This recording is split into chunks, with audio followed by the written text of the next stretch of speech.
So today, the first thing we do, I like to start off with a hip activation. This is actually good for just as an individual offensive line drill, for inside zone, for pass protection, for gap scheme, for anything. I just like to start every practice off, pre-practice, with a string drill, and we have a device called the climber sled made by Ray Crowther that we love. This is our string drill right here, as you can see. I just want to get the offensive lineman here on the left, as you can see, start it up. Okay, and he's going to get it in a good fit position, elbows bent. We always start our drills with our feet on fire. We never start anything from a static position, and I just want the first thing to move is his hips. When I say ready, his feet move.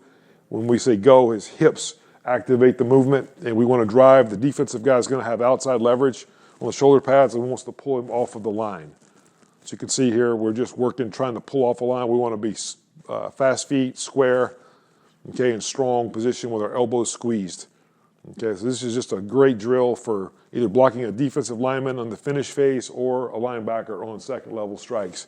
Here's the climber sled that we like to use. You can see the way it's built represents a defensive lineman or a linebacker, and we just want to do the same thing. Ready, you can see the feet, and then the first thing we want to have happen is the hips move. We want to lift this sled, we want to press our belly button to the sled to get that maximum movement here. The object is not to lift the sled, but to drive the sled. So our feet go fast, ready, boom, and you can see the hips are activating. We get that reverse curve in our back, and we're able to stuff that pad and drive the sled backwards. This is called the climber sled. There's a lot of uses for this sled. You can hit it as a linebacker strike from 3 yards off, or just get fitted up. Here's something that we utilize in every phase of our run game is a foot fire technique.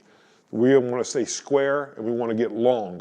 On every block that we do, okay? We use this on center back blocks in gap scheme. We use this maybe with an offensive tackle who has a two look, the guy gonna dig inside of him. We wanna stay square and long so we can finish the block, as opposed to stepping across the line of scrimmage and into it where you lock your hips.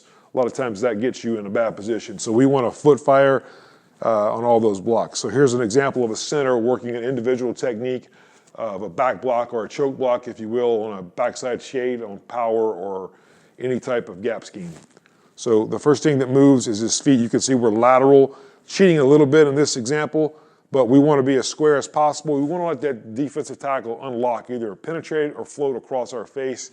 And if we're square, we can catch him with, if he's crossing my face, I can catch him with my outside hand, my play side hand, with a pillar, and straighten that block out, and then we can get into our finish phase of the climber sled example I gave you. Here's another example of the center, working square, foot fire, square, and then drive. Here's an example of it in a game. Our center here, 75, is going to work square. Could have a little more foot fire here, but he is square initially. You can see right there we're square as opposed to stepping across the line of scrimmage, locking our hips. We'd be in trouble if the nose were to cross our face here. So here's a foot fire drill, square, playing long, and finishing the block.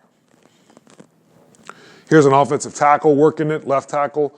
Maybe we're a tight five technique or a four technique or a five with a guy outside of him, a two look, and you know or feel like the defensive end is going to cross your face on counter, backside of counter, or even play side of counter, I should say. Here's an example of a foot fire by the left tackle. You can see the first two things that moves, his feet just fire in place, his hands are low, he lets the defensive lineman unlock, determine where he's going, and then we're going to get under and drive and finish, keeping leverage. Another example of it. Here's a great example of it. Our left tackle here, 77, is going to utilize this. We have a two-look with a five technique and a two-look outside. And our left tackle is going to foot fire. He anticipates the movement, so we just stay square and long, and we're able to stuff that block and rotate that guy inside. And now the two-look, the outside backer, becomes the kick for the guard.